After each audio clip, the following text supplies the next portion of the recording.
Hey, I'm in Lake Lonsele. What's up, people? My name is Omotayo Amokade, aka Ijebuu, aka Jungunu, aka Omoyafumbi, aka Omo Baba Fumbi. Ìyẹn ní ilé bí lẹ́tì àwọn ọmọ olùkọ́sọ àtọmọ olùbùsọ̀lá oníkan village. Àwọn ọmọ mẹ́mu ọmọ rẹ̀ gbénúgbò kò bẹ̀rẹ̀ náà rẹ̀ ìgbéró náà kò bẹ̀rẹ̀ níbẹ̀ nígbò.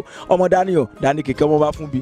Ìyẹn ní ilé ìṣàn. Kí ló ń ṣẹlẹ̀ náà? Tí ẹ bá fẹ́ wo fíìmù mi Omotayo Amokade tó jẹ́ àwọn fíìmù comedy fíìmù mi, ẹ lọ sórí Google, ẹ kọ Google Play Store. Tí Play Store bá ti jáde from there, ẹ download Okiki App.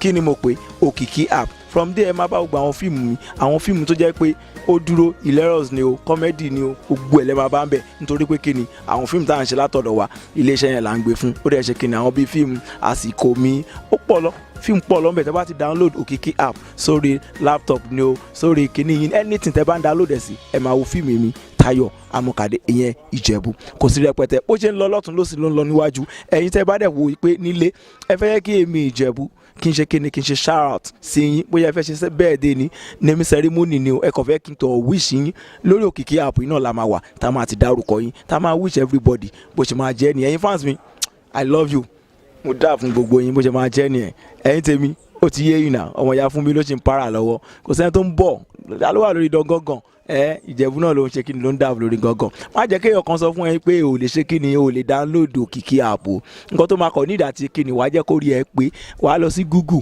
from Google wàá ṣe kíni wàá lọ sí Play Store from Play Store wàá ṣe kíni wàá download Okiki App ó simple má jẹ́ kéèyàn kan máa sọ fún ẹ pé o lè download o àbó o lè rí fíìmù Ìjẹ̀bú wò nǹkan tó máa kọ ní ìdàtí ṣe wàá fún rẹ ní orientation kí ni mo pè dedication manifestation láti ọ̀dọ̀ Almoruf ó ti yí ẹ bó ṣe lọ nìyẹn Okiki App ló lè ṣe.